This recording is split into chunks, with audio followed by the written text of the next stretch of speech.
Okay, now let's take a scenario where you are working in a container and there was a need to make few changes inside that container. You went inside that running container, you installed few software, you modified few files, you did some configuration changes.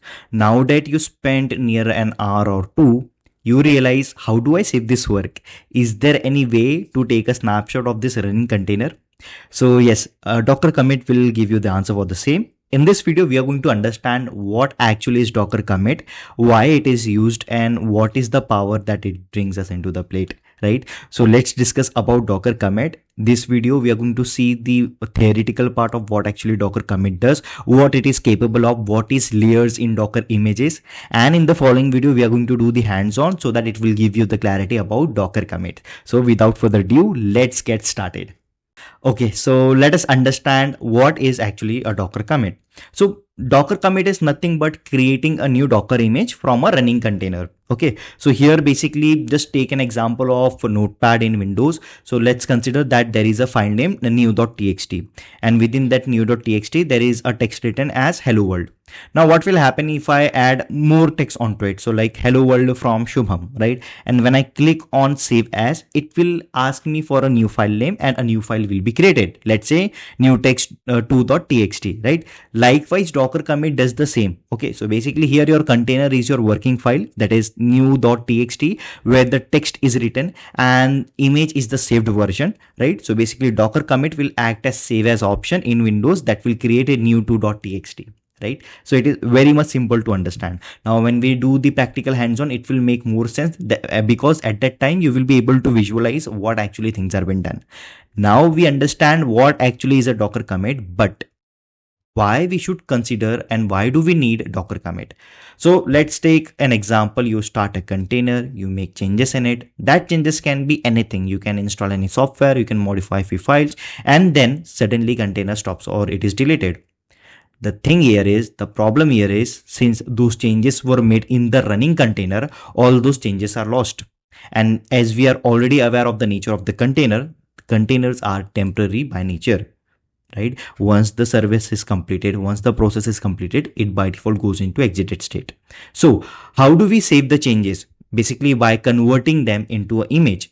Right? So here is where Docker commit helps. It will help us to create the snapshot out of that running container so that whatever changes you made during that runtime will be saved as an image. So the next time you don't have to install and manually make the changes onto this file, right? So what actually happens internally when you create a Docker image from an container? So basically here you can see there is a syntax written over here, Docker commit container name and the image name. So basically here the container name signifies the current running container on which we made the changes, and here is the image name that we want to provide. So basically this will be the name of the image where we will be storing all the data as a timestamp, as a snapshot, right? So it will take the current container state, it will capture all the changes, that will include the file changes, that will include the installations, that will include the configuration changes. It will create a new image with all those changes and it will store it locally.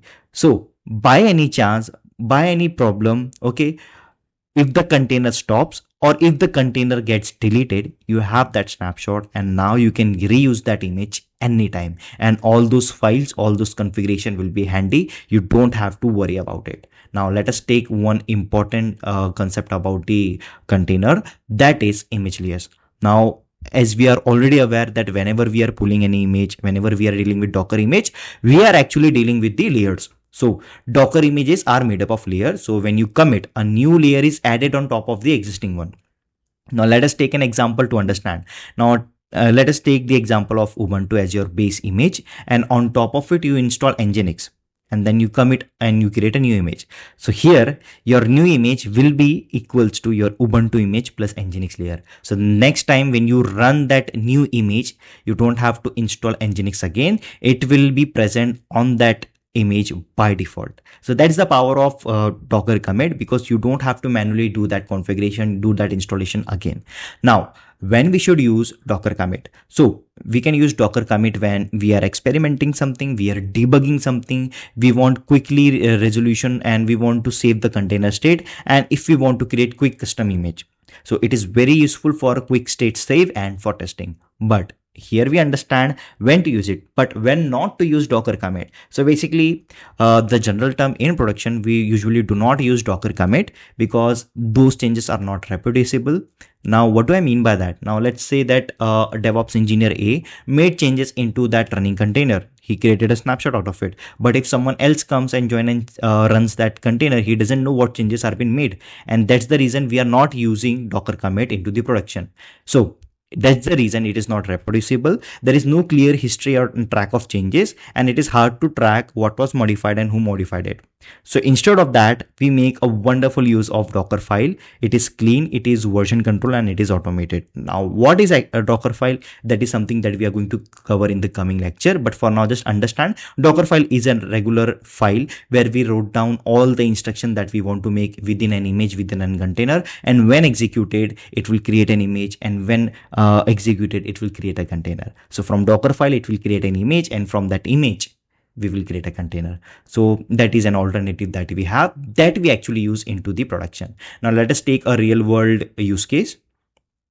So let us take an example that you are debugging an issue into the production. So basically what you do, you enter inside the container, you fix something, you want to save that state, and instead of losing it, you basically commit the container into an image.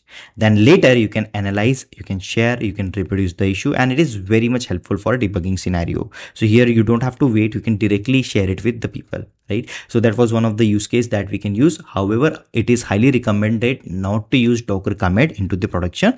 That should be only used for debugging and testing purpose. So let us take the example and let us take the recap of whatever we learned so far. So Docker commit is equals to the snapshot of the current running container that will create the image, so that the next time whenever we execute that image, we don't have to make those manual installations and configuration and the file changes that were made. It will save the current state of the container. It is useful for testing and debugging, and it is not used in workflows. Production, that is, it is not used in production workflows, and instead of that, Docker file is preferred to use in real world production environment. So yeah, that was all in this video where we learned about the theoretical aspect of Docker commit. In the following video, we are going to do a practical hands-on that will give you the clarity how does Docker commit work and what value does it add into the DevOps lifecycle, right? So I will tell you how to do it. So let's wait for the next one. Till then, keep learning, and thank you very much.